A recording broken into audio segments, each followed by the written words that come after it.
नमस्कार दोस्तों, रोजगार साथी में आपका स्वागत है। आप बहुत सारे स्टूडेंट्स का कमेंट्स आया कि सर ये बताइए कि एएनएम क्या होता है, जीएनएम क्या होता है और बीएससी नर्सिंग क्या होता है। तो संपूर्ण जानकारी जानेंगे इस वीडियो के माध्यम से। जो भी इसका डिटेल होगा, हर बिंदु पर डिटेल से चर्चा करेंगे। इसकी फीस क्या होती है, प्राइवेट फीस क्या होती है, गवर्नमेंट फीस क्या होती है, यानी हर बिंदु पर डिटेल से चर्चा करेंगे। तो सबसे पहले जानेंगे एएनएम।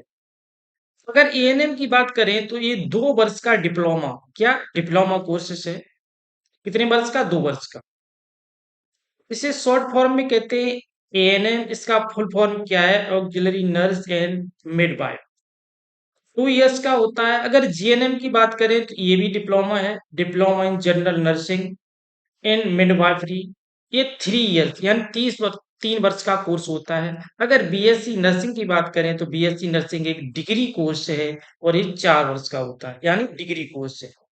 कैसा कोर्स है? Degree course.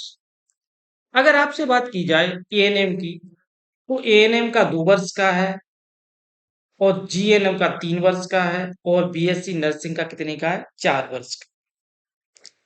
अब आपसे कहा जाए इसकी जो शैक्षिक योग्यता होती है, शैक्षिक योग्यता क्या होती है, यानी कौन कौन स्टूडेंट इसमें अप्लाई कर सकता है। तो आपको बता दें एएनएम कौन कौन कर सकता है। आर्ट वाला स्टूडेंट कर सकता है, अगर आपने आर्ट से 10+2 किया है, या आपने कॉमर्स से किया है, या अदर किसी से भी है, तो आप एएनएम में अप्लाई कर सकते हैं। जीएनएम में भी आर्ट वाला कर सकता है,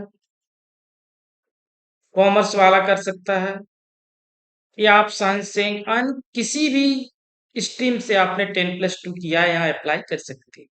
अगर बीएससी नर्सिंग की बात की जाए तो बीएससी नर्सिंग में वही अप्लाई कर सकता है जो फिजिक्स, केमिस्ट्री और बायोलॉजी, यानी 10+2 फिजिक्स, केमिस्ट्री और बायोलॉजी से जिसने किया है वही यहाँ अप्लाई कर सकता है। तो अगर आप यानी नर्सिंग कोर्स करना चाहते हैं, अगर आपने फिजिक्स, केमिस्ट्री, बायोलॉजी से आपने 10+2 नहीं किया है और आप नर्सिंग करना चाहते हैं, तो आपके लिए एक ऑप्शन होता है, आप डिप्लोमा कर सकते हैं। यानी डिप्लोमा आप कर सकते हैं, तो डिप्लोमा कर सकते हैं। आप डिग्री नहीं कर सकते हैं तो आप डिप्लोमा यहाँ से कर सकते हैं। उसके बाद बताएं आपको यहाँ एडमिशन किस तरीके से मिलता है। आप किसी भी राज्य से हों, कहीं कहीं क्या है, हर स्टेट में अलग अलग सुविधा है, अलग अलग इंट्रांस एग्जाम होता है। कहीं मेरिट बेस से होता है, कहीं इंट्रांस एग्जाम से होता है, और लगभग सभी के मई या जून में फॉर्म निकलते हैं। तो मैं आपको बता दें, मैं आपको यूपी का पर्टिकुलर बता रहा हूँ, यूपी में क्या सुविधा है। यूपी में अगर आप एएनएम करते हुए तो आपकी 10+2 की जो मेरिट होती है उसी के अनुसार आपका यहाँ एडमिशन होता है। किसके अनुसार होता है? 10+2 की मेरिट के अनुसार। यानी 10+2 का मतलब 10 और 12th दोनों, 10th और 12th दोनों की मेरिट होता है, उसी के अनुसार यहाँ आपको एडमिशन मिलता है। अगर आपकी परसेंटेज अच्छी है तो आपको गवर्नमेंट कॉलेज मिल जाएगा। अगर जीएनएम की बात करें तो यूपी में जीएनएम में भी यही सुविधा है। सुविधा का मतलब यहाँ एंट्रेंस एग्जाम नहीं होता है, मेरिट बेस से एडमिशन होता है। किस बेस से होता है? मेरिट बेस से एडमिशन होता है। और मैंने इससे पहले भी वीडियो बना रखा है, उसमें मैंने डिटेल से समझाया है कि मेरिट किस तरीके से बनाई जाती है और मेरिट कैसे लगती है। अगर आपको ये डाउट है आप कैसे मेरिट बनती है, तो आप वहां से वीडियो देख सकते हैं। एएनएम जीएनएम के नाम से मैंने पहले से वीडियो बना रखा है, वहां पे मैंने डिटेल से समझाया मेरिट कैसे बनती है और कट ऑफ भी कितनी जाती है गवर्नमेंट सीट के लिए, वो भी मैंने बताया। अब यहाँ से आप बीएससी नर्सिंग की बात करें तो हर स्टेट में अलग अलग प्रोसेस है, लेकिन लगभग अब बीएससी नर्सिंग में इंट्रांस एग्जाम से, यानी इंट्रांस एग्जाम से ही एडमिशन होता है। या आप बिहार हो, यूपी हो, मध्य प्रदेश हो, कहीं राजस्थान, किसी भी स्टेट से हो, या इंट्रांस एग्जाम देना होता है। उसके लिए आपको क्या फिजिक्स, केमिस्ट्री, बायोलॉजी से 10+2 होना चाहिए। अब उसमें क्या है, अलग अलग राज्य में अलग अलग सुविधाएं हैं, मतलब अलग अलग राज्य में क्या है, अलग अलग सिलेबस है। कहीं कहीं पर फिजिक्स, केमिस्ट्री, बायोलॉजी है, कहीं पे फिजिक्स, केमिस्ट्री, बायोलॉजी और नर्सिंग एप्टीट्यूड, और उसमें जीएस वाला भी पोर्शन है, जीएस प्लस इंग्लिश वाला। तो इस तरीके से अलग-अलग राज्यों में अलग-अलग सुविधाएँ हैं, अलग-अलग सिलेबस है, अलग-अलग उसका जो भी प्रोसीजर है एंट्रेंस एग्जाम का वो सिलेबस का अलग-अलग है। लेकिन फिजिक्स, केमिस्ट्री, बायोलॉजी तो सब में कॉमन है। ये सब्जेक्ट सब में कॉमन है। तो इस तरीके से ये बीएससी नर्सिंग में एंट्रेंस एग्जाम के थ्रू होता है। अब काफ़ी स्टूडेंटों को डाउट है कि हमें ये बता दीजिए सर कि जो अगर हम प्राइवेट से करें, फिर काफ़ी स्टूडेंटों को डाउट रहता है अगर प्राइवेट से करें तो इसकी फीस क्या रहती है? तो आपको बता दें अगर आप प्राइवेट से करेंगे तो आपको फीस बहुत ज़्यादा देनी पड़ेगी। इसलिए आप अगर आपकी मेरिट अच्छी है तो आप डिप्लोमा कोर्स भी कर सकते हैं और गवर्नमेंट में आपको बता दें गवर्नमेंट में बिल्कुल आपकी फ्री में हो सकती है। कैसे हो सकती है? मैं पहले आपको गवर्नमेंट का बताता हूँ फिर प्राइवेट का भी बताऊंगा। फिर आपको जॉब के बारे में बताऊंगा आपकी जॉब कितने रुपए आपको जॉब स्टार्टिंग में मिलेगी। तो आपको बता दें अगर आप एएनएम गवर्नमेंट कॉलेज से करेंगे गवर्नमेंट कॉलेज करने के फायदे एक तो ये होते हैं आपको एक्सपीरियंस जो मिलेगा बहुत अच्छा मिलेगा क्योंकि गवर्नमेंट के जो भी मेडिकल कॉलेज होते हैं या जो भी हॉस्पिटल होते हैं उनसे ही अटैच जो ये होती हैं यानी जो एएनएम कोर्स होता है उनसे ही अटैच होता है तो आपको जो एक्सपीरियंस मिलता है बहुत अच्छा है यानी वहाँ से सीखने के लिए जो भी प्रैक्टिकल थ्योरी सब कुछ सीखने के लिए आप अच्छे से समय मिलता है। अब गवर्नमेंट की बात करें तो गवर्नमेंट में फीस अलग अलग है। गवर्नमेंट में फीस अलग-अलग है तो मैं आपको बता देता हूँ क्योंकि यहाँ 5,000 से लेकर 20,000 तक इसमें 5,000 से लेकर 20,000 तक फीस लगती है। यहाँ फीस अलग-अलग है और आपको बता दें अगर आपकी स्कॉलरशिप अगर आ जाती है तो आप यहाँ से फ्री में कोर्स कर सकते हैं तो आपको बिल्कुल फीस आपकी भी लौटा दी जाती है। यानी ये गवर्नमेंट का रूल है, ये कोई कॉलेज का रूल नहीं है, गवर्नमेंट का रूल है। अगर आपकी स्कॉलरशिप आ जाती है तो आपका कोर्स फ्री में हो सकता है। किससे? गवर्नमेंट कॉलेज से आपका कोर्स फ्री में हो सकता है। इसी प्रकार जीएनएम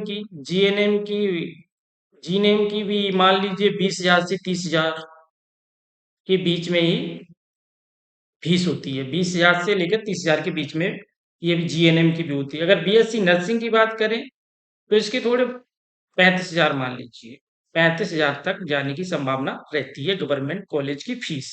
मैं यूपी की बात कर रहा हूँ, मैं अन्य स्टेट की बात नहीं कर रहा हूँ। यूपी में मैंने जैसे सैंपई पैरामेडिकल में आप देख लीजिए बीएससी नर्सिंग की फीस तो उस तरीके से मैं आपको मैक्सिमम ही बता रहा हूँ, इससे कम ही आपको फीस लगेगी। लेकिन कुछ कॉलेजों की अलग अलग फीस है तो उसके हिसाब से मैं आपको एक अनुमानित आपको फीस बता देता हूँ। अगर यहाँ भी वही सिस्टम अगर आपकी स्कॉलरशिप आती है तो आपको बिल्कुल फ्री में हो जाएगी यानी आपकी बीएससी फ्री में हो जाएगी। मैं राज्य की बात कर रहा हूँ, मैं यूपी स्टेट की बात कर रहा हूँ। लेकिन एंट्रेंस एग्जाम अलग अलग स्टेट में अलग अलग होते हैं, फीस भी अलग अलग है। तो मैं लगभग मैं आपको बता देता हूँ। अब मैं आपको बता दें प्राइवेट। अगर आप प्राइवेट से करेंगे तो क्या होगा? प्राइवेट से करेंगे तो आपको फीस बहुत देनी पड़ेगी। कितनी? अगर आप प्राइवेट से करेंगे तो एएनएम की ये मान के चलिए आपका 2 साल का खर्चा 1 लाख से 1.5 लाख तक का आने की संभावना। कितना? 1 लाख से 1.5 लाख तक की फीस आपकी लग जाएगी प्राइवेट से। उसके बाद अगर आप जीएनएम करेंगे तो आपके यहाँ 1.5 लाख से 2 लाख तक आपका खर्च हो सकता है। उसके बाद अगर बीएससी नर्सिंग करेंगे तो बीएससी नर्सिंग में तो बहुत ज़्यादा 3 से 4 लाख रुपए आपको फीस पे करनी पड़ सकती है। तो इस तरीके से अगर आपको गवर्नमेंट कॉलेज मिल जाता है तो आपके लिए बहुत अच्छा रहेगा क्योंकि यहाँ फीस है जो बिल्कुल आपका निःशुल्क हो सकता है और आपको जो एक्सपीरियंस मिलेगा वो बहुत अच्छा मिलेगा। तो इस तरीके से काफ़ी स्टूडेंट पूछते हैं सर सबसे अच्छा कौन सा है? लेकिन अगर अच्छा की बात की जाए जैसे बीएससी नर्सिंग सबसे बड़ा कोर्स है यानी 4 वर्ष का कोर्स है और डिग्री कोर्स है तो सबसे ज्यादा भी वैल्यू इसी की रहेगी ना। सबसे जो बड़ा कोर्स होगा सबसे अधिक समय तक किया जाएगा और वो डिग्री है तो बड़ी डिग्री मानी जाएगी ना। ये सारे डिप्लोमा कोर्सेज हैं तो इनसे छोटे कोर्सेज अगर सबसे अच्छे कोर्स की बात की जाए इन तीनों में तो सबसे बीएससी नर्सिंग ही रहेगा। लेकिन आपके पास सभी के पास बीएससी नर्सिंग का ऑप्शन नहीं होता, किसी ने आर्ट्स से किया है। अब कोई आर्ट वाला स्टूडेंट है, वो बीएससी नर्सिंग करना चाह रहा है, तो बीएससी नर्सिंग कर नहीं पाएगा, तो उसके लिए एक ऑप्शन है, वो डिप्लोमा कोर्सेज कर सकता है। लेकिन फिर आपको जब एक्सपीरियंस हो जाएगा, फिर आपके ऊपर निर्भर करता है, अगर आप अच्छा वर्क करेंगे तो आपकी अच्छी सैलरी भी मिल सकती है। लेकिन आपको बता दें, अगर सबसे पहले अगर कहीं हॉस्पिटल या कोई भी अगर वरीयता देता है, तो सबसे पहले बीएससी नर्सिंग वालों को ही देता है। लेकिन आपको बता दें, गवर्नमेंट में सभी की वैकेंसी निकलती है। एएनएम की भी वैकेंसी अलग से निकलती है, जीएनएम की भी निकलती है और बीएससी नर्सिंग की भी निकलती है। अब मैं आपको प्राइवेट में बता दी, इसमें जॉब आपको 100% जॉब मिल जाती है। ये कोर्स करने के बाद आपको जॉब 100% मिल जाएगी। अब मैं आपको बता दें, सैलरी अगर आपकी स्टार्टिंग, अगर आप गवर्नमेंट जॉब नहीं लगती, अगर आपकी प्राइवेट जॉब लगती है, तो आपकी सैलरी क्या रहने वाली है? अगर आपकी प्राइवेट जॉब लगती है, तो आपको अगर एनएम किया है, तो 10 से 12 हजार आपको पर मंथ मिल सकते हैं। यानी कितने? 10 से 12 हजार पर मंथ। अगर यहाँ जीएनएम की बात की जाए, तो 15 से 20 हजार। कितने? 15 से 20 हजार आपको मिलने की संभावना रहती है। और यहाँ भी अगर बीएससी नर्सिंग की भी बात की जाए, तो लगभग यहाँ 15 से लगभग 25 हजार तक मिलने की संभावना रहती है। यानी प्राइवेट में कोई फिक्स नहीं होता है, इसलिए मैंने 15 से 25 कर दिया, यहाँ 15 से 20 कर दिया, और यहाँ 10 से 12 कर दिया। अब आपको गवर्नमेंट जॉब की अगर बात की जाए, अगर गवर्नमेंट जॉब की अगर सैलरी की बात की जाए, तो काफी डिफरेंस है। अगर यहाँ गवर्नमेंट, अगर आपकी जॉब लगती है, तो आपकी सैलरी कितनी है? आपकी 35 हजार से 40 हजार के बीच रहती है। कितनी? 35 हजार से 40 हजार के बीच रहती है। और यहाँ आपकी गवर्नमेंट जॉब लगती है, तो आपकी सैलरी कितनी रहती है? तो आपकी सैलरी लगभग 40 हजार। कितनी? 40 हजार रहती है। ये सेकंड ग्रेड की वैकेंसी होती है। कैसे? सेकंड ग्रेड की। अगर बीएससी नर्सिंग की बात की जाए, तो यहाँ सैलरी काफी अच्छी होने वाली है। अगर आप स्टेट लेवल पे अगर किसी गवर्नमेंट एम्प्लॉय हैं, तो यहाँ आपकी सैलरी कितनी रहती है? 60 हजार। और अगर आप सेंट्रल के एम्प्लॉय हैं, तो आपकी यहाँ सैलरी बहुत अच्छी हो जाती है। कितनी? लगभग 80 हजार। मैं आपको एवरेज में एक फिक्स नहीं बता रहा हूँ, मैं आपको एवरेज में बता देता हूँ। तो आप यहाँ देख पाएंगे बीएससी नर्सिंग में कितना बड़ा इंक्रीमेंट है। यहाँ आप देख पाएंगे, यहाँ 40 है, यहाँ 80 है, वहाँ 60 है, गवर्नमेंट में भी। और मैं आपको बता, ये कोर्स करने के बाद आपको जॉब तो 100% मिलनी ही है। आपको प्राइवेट में जॉब मिल जाती है, अगर आप अच्छी तरीके से मेहनत करेंगे, 1-2 साल आप तैयारी करेंगे, तो आपको सरकारी जॉब भी मिल जाएगी। क्यों? सरकारी जॉब में भी काफी ऑप्शन यहाँ है, काफी वैकेंसी हर साल आ रही है। यूपी में भी देख लीजिए, यूपी में अभी काफी सारी वैकेंसी निकली थी। तो इस तरीके से काफ़ी वैकेंसी निकलने वाली है। तो ये टोटल जानकारी थी। अगर जानकारी रह गई है, तो आप हमें कमेंट भी कर सकते हैं। आपको वीडियो कैसा लगा, और इसके बारे में और भी आपको कोई डिटेल चाहिए, तो आप हमें कमेंट भी कर सकते हैं। और हमारे टेलीग्राम को ज्वाइन कर सकते हैं। जो भी अपडेट होती है, वो टेलीग्राम पे सेंड कर दी जाती है। टेलीग्राम का जो लिंक है, वो आपको वीडियो के डिस्क्रिप्शन में मिल जाएगा, जहाँ से आप टेलीग्राम ज्वाइन कर सकते हैं। अगर आप एएनएम, जीएनएम, बीएससी नर्सिंग करना चाहते हैं, तो हमारे चैनल से अधिक जुड़े। मैं आपको गाइड करता रहता हूँ, आपको कैसे एडमिशन होगा। मैं आपको, यानी कहने का मतलब ये है, अगर मैं इस चैनल के माध्यम से आपको एंट्रेंस एग्जाम से, यानी एंट्रेंस एग्जाम से लेकर आपको गवर्नमेंट जॉब तक का पूरा मार्गदर्शन होगा। यानी आपको एंट्रेंस एग्जाम से लेकर, यानी कहने का मतलब एडमिशन से लेकर आपको पूरा यहाँ एडमिशन से लेकर जॉब तक का, सरकारी जॉब तक, यानी गवर्नमेंट जॉब तक का आपको पूरा यहाँ मार्गदर्शन किया जाएगा। कैसे एंट्रेंस एग्जाम होता है, कम फॉर्म निकलते हैं, यानी टोटल जानकारी इस चैनल के माध्यम से आपको दी जाती है। तो अधिक से अधिक अपने फ्रेंड से शेयर करें इसका वीडियो को, जो सभी तक ये जानकारी पहुंच सके, जो पीएनएम, जीएनएम, बीएससी नर्सिंग करना चाहता है। तो इस तरीके से आप हमारे चैनल को सब्सक्राइब कर सकते हैं। पूरा वीडियो देखने के लिए धन्यवाद दोस्तों।